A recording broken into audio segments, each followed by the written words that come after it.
আমরা কথা বলতে চাই ম্যাচ ক্রিকেটার্স দলের অন্যতম একজন লিজেন্ড ক্রিকেটার এবং কর্পোরেট জগতের অন্যতম একজন লিজেন্ড বয় যাকে বলা হয় ইমতিয়াজ চৌধুরী। ইমতিয়াজ চৌধুরী আজকে হেরে গেলেন, এই হার থেকে কি ভবিষ্যতের যে ম্যাচটা রয়েছে, সামনের ম্যাচটা রয়েছে, সেখানে কামব্যাক করা সম্ভব?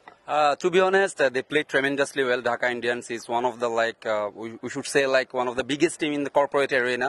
So they played tremendously well. Some of their batter, especially Saddam, we just got missed some opportunity of easy catches. We didn't take our chances.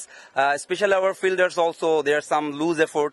So to be honest, yes, definitely it's disappointing. But inshallah, we'll try our hardest, try our best to come back in the upcoming matches. এবং this is fantastic tournament, অর্গানাইজাররা যেভাবে টুর্নামেন্টটাকে গড়াচ্ছেন এবং সেটা আপনার দৃষ্টিতে কেমন লাগছে? Especially he's my brother Ali Hassan Sohag, and he's doing some fantastic jobs. I'm playing at his third season of me in 3CL, so he's doing some great jobs. So I am wishing it will be one of the best local tournament in corporate arena. So I'm really hopeful it will. Sky's the limit of 3CL. Thank you very much. Thank you so much. Thank you so much. Imtiaz Chowdhury চমৎকার কথা বলেছেন। সুপ্রিয় দর্শক, আসলে আমরা বিদায় নিতে চাই আজকের মতো।